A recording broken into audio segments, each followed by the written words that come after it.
अस्सलाम वालेकुम। आज आपके साथ रमज़ान की प्रेपरेशन शेयर करूंगी कि मैं किस तरह से अपने घर पर रमज़ान की तैयारी कर रही हूँ। वज़न को बढ़ने से बचाने के लिए इस बार मैंने सोचा है कि अपने घर वालों के लिए क्यों ना हेल्दी स्नैक्स तैयार किए जाएं।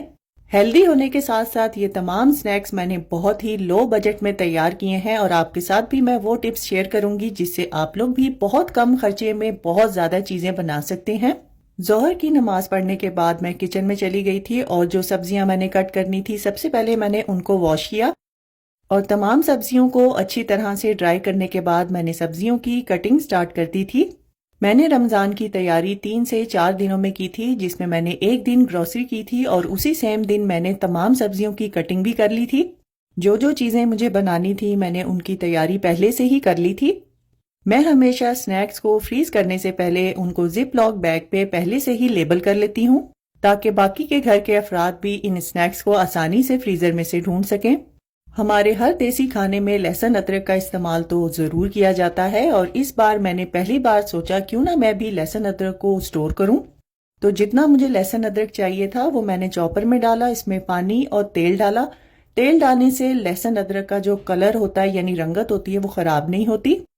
और इसका गाढ़ा सा पेस्ट बना के मैंने इसको आइस क्यूब ट्रे में डाला और फिर इसको फ्रीजर में फ्रीज कर दिया था। जब ये सख्त हो गए तब मैंने इनको भी एक जिप लॉक बैग में डाल के लेबल करके फ्रीजर में रख दिया था। अब मैं यहाँ पर पिज़्ज़ा समोसा की स्टफिंग तैयार करूंगी जो कि मेरे घर वालों को बहुत ज़्यादा पसंद है। इसके लिए मैंने उबला और श्रेड किया हुआ चिकन लिया और इसमें स्वीट कॉर्न्स डाले और बारीक कटी हुई शिमला मिर्च और प्याज भी इसमें डाल दिए और साथ ही मैंने मोज़रेला चीज़ भी इसमें शामिल कर दी। इस स्नैक को बनाने के लिए मैंने तकरीबन 1 पाव से थोड़ा ज़्यादा चिकन का इस्तेमाल किया और 1 पैकेट की जितनी मैंने मोज़रेला चीज़ का इस्तेमाल किया है। अब इसमें नमक, काली मिर्चें, लहसुन पाउडर, कुटी लाल मिर्चें और रेगनो और पार्सले और केचप डाल के इसको अच्छी तरह से मिक्स कर लिया। मिनी पिज़्ज़ा समोसा की स्टफिंग तैयार है और ये बहुत ही मज़ेदार बनते हैं। इसकी रेसिपी आपको मेरे चैनल पर मिल जाएगी। मैं जो स्नैक्स अपने रमज़ान के लिए तैयारी में बना रही हूँ इन तमाम रेसिपीज़ का लिंक मैं आपको डिस्क्रिप्शन बॉक्स में दे दूंगी। जब मैंने ये स्टफिंग सारी मिक्स कर ली तो मुझे ख्याल आया कि मैंने इसमें ब्लैक ऑलिव्स तो डाले ही नहीं। फिर एंड पे मैंने इसमें जैतून डाले और फिर इसको अच्छी तरह से मिक्स करके कवर करके एक साइड पे रख दिया था। टाइम को सेव करने के लिए इस बार मैंने लजानिया की भी जो ट्रेस थी वो बनाकर फ्रीज कर दी थी, लेकिन इसको मैंने थोड़े से मुख्तलिफ अंदाज में बनाया था। इसके लिए मैंने पैन में तेल डाला, इसमें लहसुन अदरक डाला, फिर मैंने इसमें चिकन का कीमा डाल के इसको अच्छी तरह से भून लिया। जब चिकन का पानी अच्छे से ड्राई हो गया फिर मैंने इसमें नमक, काली मिर्चें, सिरका, ओरेगनो, चिली सॉस और चीनी और साथ ही मैंने थोड़ा सा टोमेटो पेस्ट डाला। फिर मैंने इसमें टोमेटो सॉस भी डाला और इसको अच्छी तरह से मिक्स किया और लो फ्लेम पर मैंने इसको कुछ देर के लिए पकाया। बस इस कीमे को मैंने थोड़ा सॉसी तैयार किया और थोड़ी देर बाद मैंने इसमें चॉप की हुई प्याज, शिमला मिर्च और ये स्वीट कॉर्न जो है ये थोड़े से बच गए थे, मैंने कहा ज़ाया हो जाएंगे, चलो मैं इसमें डाल देती हूँ। बस इसको 1 मिनट के लिए अच्छी तरह से मिक्स किया और यहाँ पर मैंने फ्लेम को ऑफ कर दिया था और इसको भी कवर करके एक साइड पे रख दिया था। अब मैं यहाँ पर सबके फेवरेट स्प्रिंग रोल्स की तैयारी करने लगी हूँ, जिसके लिए मैंने पैन में तेल डाला और इसमें उबला और श्रेड किया हुआ चिकन भी डाल दिया था। और इस बार रोल बनाने के लिए मैंने गाजरों को ग्रेटर की मदद से ग्रेट कर लिया था, वो भी मैंने इसमें डाल दी और बारीक कटी हुई बंद गोभी भी इसमें डाल दी थी और थोड़ी सी लंबाई में कटी हुई शिमला मिर्च भी इसमें शामिल कर दी थी। फिर मैंने इसमें नमक, काली मिर्चें, कुटी लाल मिर्चें और चाइनीज सॉल्ट, सोया सॉस डाल के इसको तकरीबन 2 मिनट के लिए पकाया। जब सब्जियां हल्की सी कच्ची पक्की हो गई तब मैंने इसमें काफ़ी सारी हरी प्याज भी चॉप करके डाल दी थी और इसको मिक्स करके फ्लेम को ऑफ कर दिया था और इसको भी निकाल के कवर करके एक साइड पे रख दिया था। बर्तन धोना मुझे बिल्कुल भी पसंद नहीं है, इसीलिए मैं सेम पैन को बार बार पेपर टॉवल से साफ करके इस्तेमाल कर रही हूँ। अब मैं यहाँ पर कीमे के मिनी समोसास की स्टफिंग तैयार करूंगी, जिसकी रेसिपी आपको मेरे चैनल पर कचौरी की रेसिपी में मिल जाएगी। बिल्कुल थोड़ा सा ऑयल डाल के मैंने इसमें लहसुन अदरक को फ्राई किया, फिर मैंने इसमें कीमा डाला और कीमे का पानी ड्राई करने के बाद मैंने इसमें नमक, धनिया, जीरा पाउडर, आमचूर, अनारदाना पाउडर, कुटी लाल मिर्चें, कुटी हुई हरी मिर्चें, धनिया पाउडर, कसूरी मेथी, हल्दी, ये तमाम मसाले डाल के इसको कुछ देर के लिए मैंने भूना और फिर अपनी तसल्ली के लिए मैंने इसमें पानी डालकर कीमे को थोड़ी देर के लिए पकने दिया, ताकि कीमे में कच्चेपन की ज़रा भी गुंजाइश बाकी ना रहे। जब कीमे का पानी अच्छी तरह से ड्राई हो गया, फिर मैंने बहुत अच्छे से इसको भून लिया और इसमें काफ़ी सारी मैंने चॉप की हुई प्याज शामिल करके इसको 1 मिनट तक मिक्स किया और फिर फ्लेम को ऑफ कर दिया और थोड़ा सा धनिया डाल के मिक्स करके इसको भी निकाल कर कवर करके एक साइड पे रख दिया था। लजानिया को फ्रीज़र में स्टोर करने के लिए मैंने यहाँ पर डिस्पोजेबल एल्यूमिनियम डिशेस का इस्तेमाल किया है। सबसे पहले मैंने बेस में वाइट सॉस लगाया और इसके ऊपर सिंपल बॉईल किया हुआ पास्ता डाला जो कि एल्बो शेप का था। आप किसी भी शेप का पास्ता इस्तेमाल कर सकते हैं, आप लजानिया शीट्स का भी इस्तेमाल कर सकते हैं। और लजानिया के लिए जो हमने कीमा तैयार किया था उसकी एक बहुत ही पतली सी लेयर लगा दी और फिर से मैंने दोबारा से इसके ऊपर वाइट सॉस डाल दिया था। बस इसी तरह से लेयरिंग करते हुए मैंने तमाम डिशेस फिल कर ली थी और सबसे ऊपर वाली लेयर में मैंने ब्लैक ऑलिव्स और लाल और ग्रीन शिमला मिर्च और कुटी लाल मिर्च और ऑरेगनो डाल के इसको गार्निश कर दिया था। इसके बाद तमाम डिशेस को मैंने एल्यूमिनियम फॉइल से अच्छी तरह से सील करके फ्रीजर में स्टोर कर दिया था।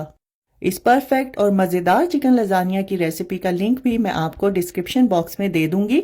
2 दिन मुसलसल काम करते करते बहुत ज़्यादा थकावट हो गई थी, तो तीसरे दिन फिर मैंने जाकर ये पेरी पेरी सॉस भी तैयार कर ली थी और इस सॉस को भी मैंने एयर टाइट ग्लास जार में डालकर फ्रिज में स्टोर कर लिया था। अब मैं यहाँ पर आलू के मिनी समोसास की स्टफिंग भी तैयार कर रही हूँ और इसको भी रेडी करके कवर करके एक साइड पे रख दूंगी। अब मैं यहाँ पर मल्टीपर्पज़ चिकन टिक्का की मैरिनेशन कर रही हूँ, जिसके लिए मैंने तकरीबन 1.5 किलो के बराबर चिकन लिया है और इसमें दही, नमक, लाल मिर्चें, कश्मीरी लाल मिर्च, गरम मसाला, ज़ीरा पाउडर, धनिया, ये तमाम चीज़ें डाल के इसमें लेमन जूस भी डाला है मैंने। इसको अच्छी तरह से मिक्स करूंगी और इसको भी मैरिनेट करके मैं जिप लॉक बैग में डाल के फ्रीज़र में स्टोर कर दूंगी। मुकम्मल रेसिपीज़ के लिए आपको मेरे चैनल का विजिट करना होगा और इन तमाम रेसिपीज़ के लिंक्स मैं आपको डिस्क्रिप्शन बॉक्स में दे दूंगी।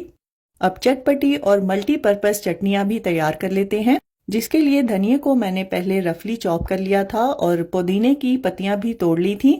पुदीने की डंडियों को ज़ाया ना किया करें, इसको ड्राई करके स्टोर कर लिया करें। घर में अगर कभी किसी का पेट खराब हो या मतली वगैरह हो तो आप लोग इसका कहवा बना के अपने घर वालों को दे सकते हैं। चटनी बनाने के लिए मैंने चॉपर में धनिया, पुदीना, लहसुन, मिर्चें, ज़ीरा पाउडर और लेमन जूस डाला और थोड़ा सा पानी डाल के इसको पीस लिया था। ये इतनी यूज़फुल ग्रीन चटनी है, इससे आप लोग 3 से 4 मुख्तलिफ किस्म की चटनियाँ और भी तैयार कर सकते हैं, जिसके लिए आपको मेरी चटनी की रेसिपी देखनी होगी, जिसका लिंक मैं आपको ऊपर आई बटन में दे दूंगी।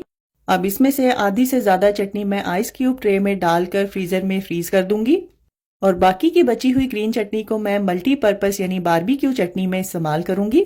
अब मैंने यहाँ पर मीठी चटनी तैयार की है, जिसके लिए मैंने इमली के पल्प में चीनी और काला नमक डाल के इसको अच्छी तरह से मिक्स कर लिया है। जल्दी जल्दी ये सारा काम मुझे ख़त्म करना था, जिसकी वजह से मैं रेसिपी में काफ़ी चीज़ें डालना भूलती जा रही थी और चटनी को मिक्स करते हुए मुझे ख्याल आया कि मैंने इसमें हींग भी नहीं डाली और इसमें मैंने नमक भी नहीं डाला, वो मैंने फिर बाद में डाला और इसको अच्छी तरह से मिक्स कर लिया। और तैयार की हुई मीठी चटनी को भी मैंने साफ़ सुथरे ग्लास जार में डालकर फ्रिज में स्टोर कर लिया था। अब इस बची हुई मीठी चटनी में मैंने जो ग्रीन चटनी बचा कर रखी थी वो भी सारी की सारी इसमें डाल दी थी और भुना और पिसा हुआ धनिया और ज़ीरा पाउडर भी इसमें शामिल करके इसको अच्छी तरह से मिक्स कर लिया था। ये मेरी बहुत ही सुपर डुपर हिट चटनी की रेसिपी है। आप इसको मल्टीपर्पज़ चटनी भी कह सकते हैं, जिसको पराठा, रोल, फिश, टिक्का और किसी भी किस्म के बारबेक्यू के साथ आप खा सकते हैं। इसको भी साफ सुथरे ग्लास जार में डालकर इसको भी मैंने फ्रिज में स्टोर कर लिया था। ये दोनों चटनियाँ बहुत ही काम की चटनियाँ हैं जो कि रमज़ान में बहुत ज़्यादा इस्तेमाल होती हैं। अब मैं यहाँ पर चिकन डोनट्स भी तैयार करूँगी, जिसके लिए सबसे पहले मैं ब्रेड क्रम्स भी घर पर तैयार करूँगी। यहाँ पर मैंने ब्रेड को मिक्सर में डालकर अच्छी तरह से पीस लिया है। अब इसको एयर फ्राई में कुछ देर के लिए एयर फ्राई करूँगी ताकि ये हल्की सी क्रिस्पी हो जाए। चिकन डोनट्स का मिक्सर मैंने पहले से तैयार कर लिया था। अगर आपको इसकी रेसिपी चाहिए तो वो आपको मेरे चैनल पर मिल जाएगी। पहले मैंने सोचा था कि बर्गर की पैटीज तैयार करूंगी, चूंकि ये रेसिपी बहुत आसान थी और टाइम सेविंग थी, तो एंड पर फिर मुझे ख्याल आया कि बर्गर पैटी नहीं बनाते, चलो चिकन डोनट्स बना लेते हैं। इस मिक्सचर को पाइपिंग बैग में डालना था और बस डोनट की शेप देनी थी और इसमें हाथ वगैरह भी गंदे नहीं होने थे, तो ये फटाफट से बन गया था। और फिर मैंने वही ब्रेड क्रम्स जो घर पर तैयार किए थे उसमें इसकी कोटिंग की। ना तो मैंने इसमें अंडों का इस्तेमाल किया, ना ही मैंने इसमें ड्राई मैदे का इस्तेमाल किया। बहुत ही इकोनॉमिकल ये स्नैक की रेसिपी है। कोटिंग वगैरह करने के बाद इस ट्रे को मैंने फ्रीज़र में रख दिया था। जब डोनट्स थोड़े से सख्त हो गए फिर मैंने इसको जिप लॉक बैग में डालकर फ्रीज़र में स्टोर कर दिया था।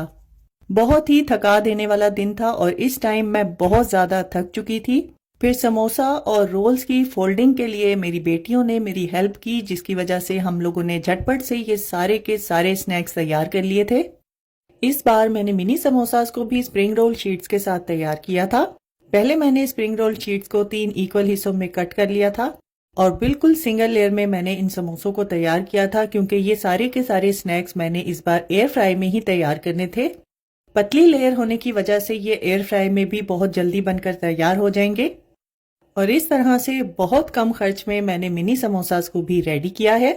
इस तमाम तैयारी के लिए मैंने तकरीबन 2 से 2.5 किलो बोनलेस चिकन का इस्तेमाल किया था और 1 किलो मैंने बीफ के कीमे का यूज़ किया है और 1 किलो ही आलू का इस्तेमाल किया है।